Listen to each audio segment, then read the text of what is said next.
So in this video, we will start our discussion on the smart grid architecture. Let us see how the smart grid architecture will look like. So you see, the smart grid architecture is the layered architecture where we will see various layers build on top of each other. We'll see them what is the role of each and individual layer. So we'll see first layer is the component layer. So what does component layer means? So the physical devices which you will see in the substation or in the field or in the other parts of the power system network are part of the component layer.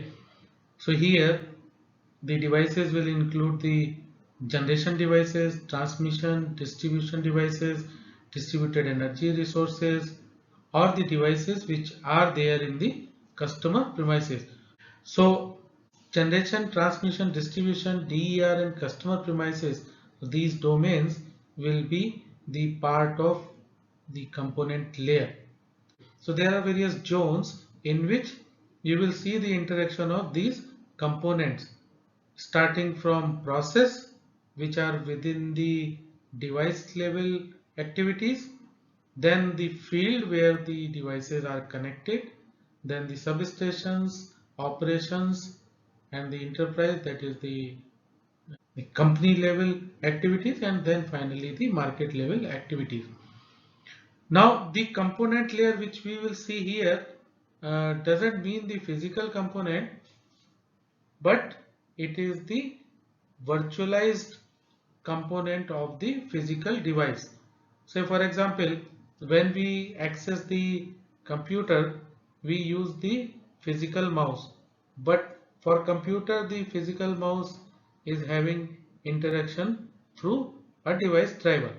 So device driver is the virtualized part of the physical component.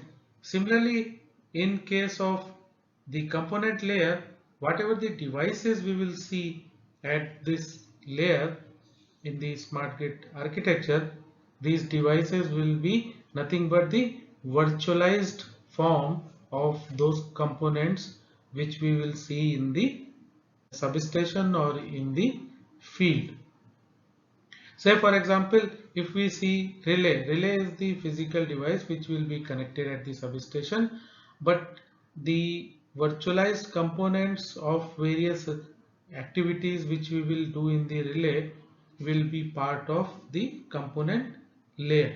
So these layer will be responsible to acquire the data from physical device at the field, and the processed data, the data which these layers have acquired will be shared with the other layers.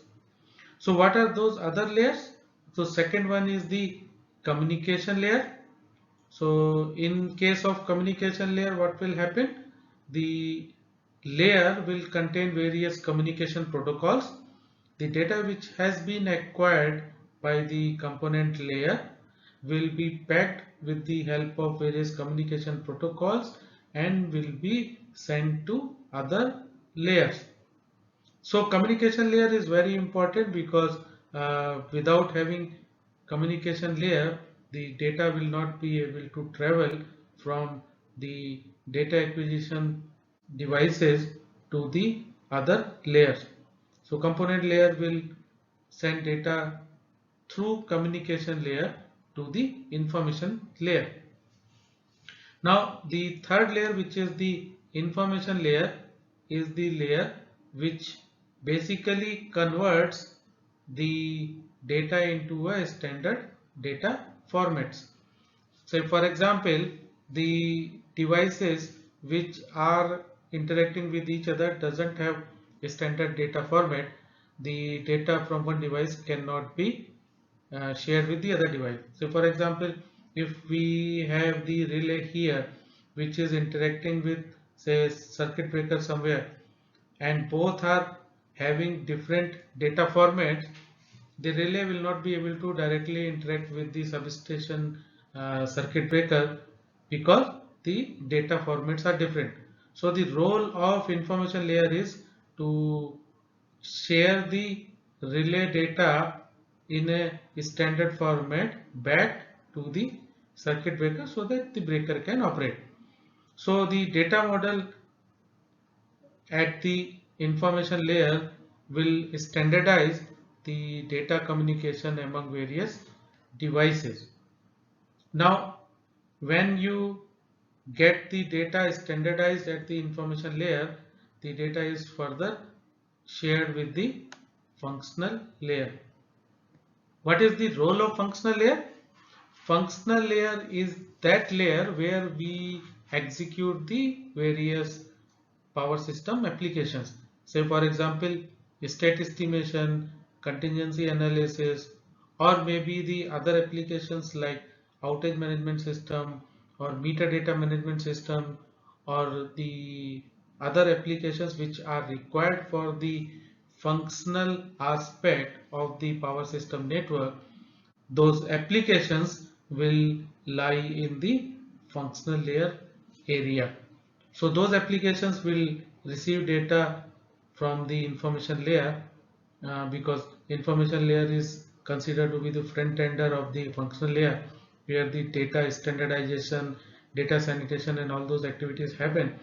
But then the functional layer will execute the data for better visualization or maybe controlling of any power system activity.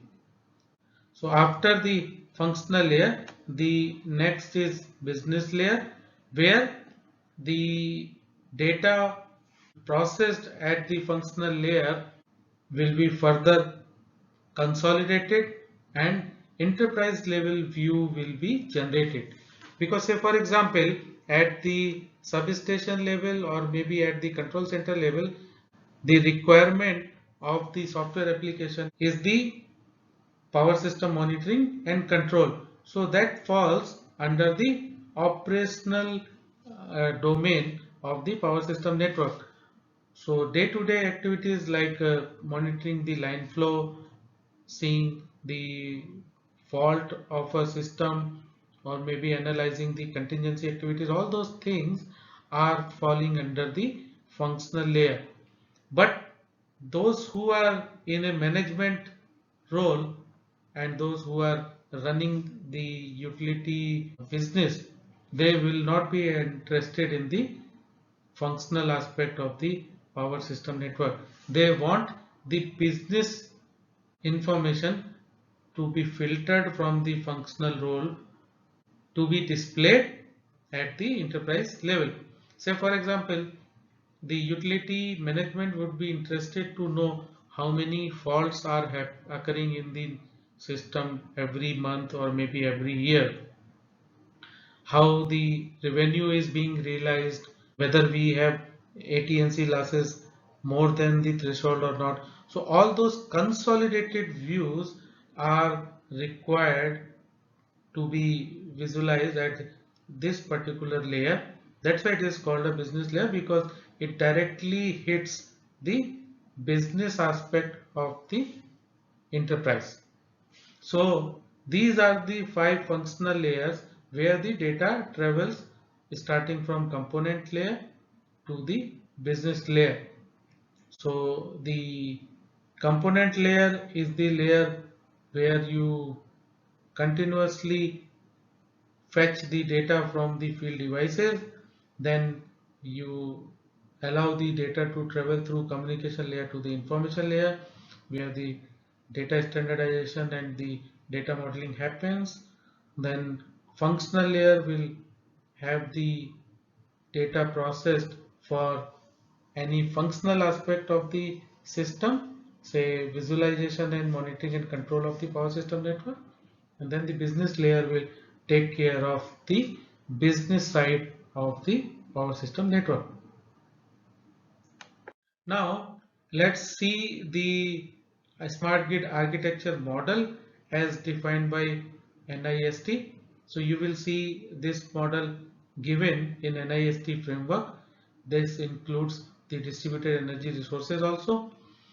So first, when you will see these boxes, you will come to know that these are the boxes which are nothing but the domains which we discussed in the previous lectures, say market, operations, service providers, then customer,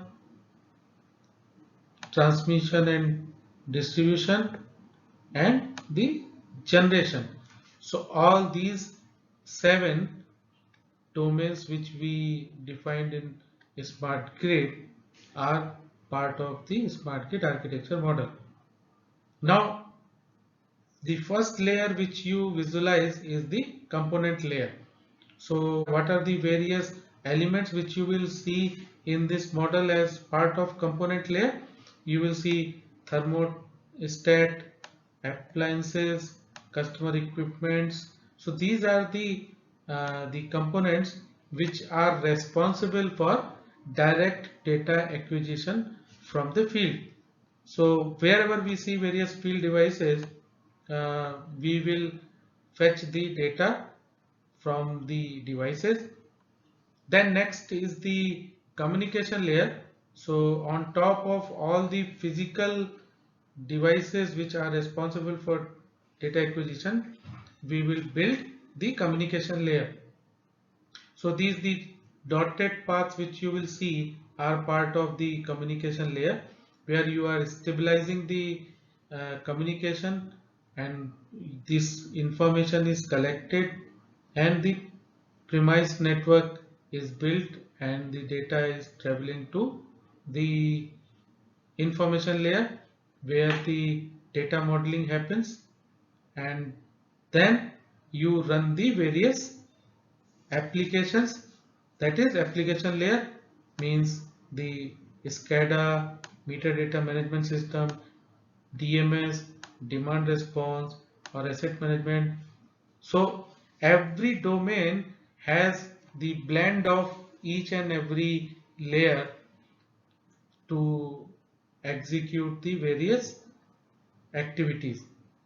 So for example, in case of customer domain, we have the component layers where the devices acquire the data from the field. Using communication network, the information is communicated, and then the information is shared with the various functional applications. Say if you are acquiring data of the customer, the information can go to the service provider, which will run the aggregator, home building management, billing, or other similar kind of applications based on the data which is being acquired at the field level.